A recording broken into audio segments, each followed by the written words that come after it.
Man overboard! Man overboard! Man overboard!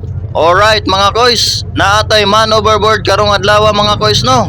Nilayat maning tawhana in town oy sus delikaduha. We are in the vicinity of Dumanhog no. We are bound to Bulado Port so Tanyon Street ni siya diri nga dagat mga koys no. Man overboard, man overboard.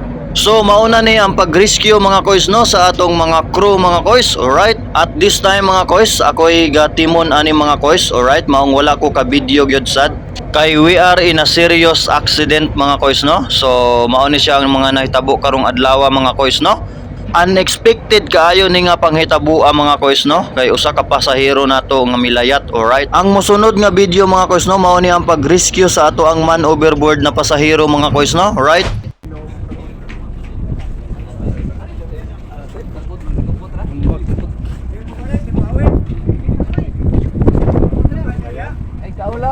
Liga rong ka?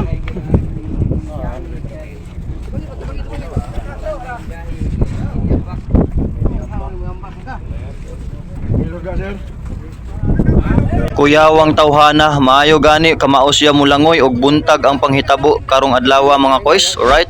Og sa dihang naabot na ta sa Bulado Port mga koys no, uptik dayon nga may responde ang ato ang mga Philippine Coast Guard mga koys no diri sa Bulado. Alright, so mao ni siya gi-interview na ang ato ang pasahero mga koys no nga man overboard, alright?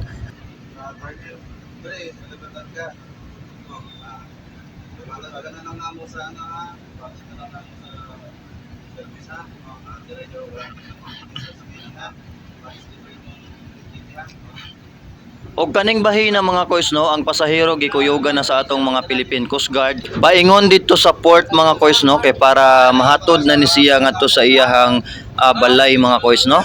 Og maabot siya nga safety sa iyahang pamilya. Alright. Dili ta magpadala sa atong gibati og mahalo nato ang atong kinabuhi. Diri lang tataman mga koys no.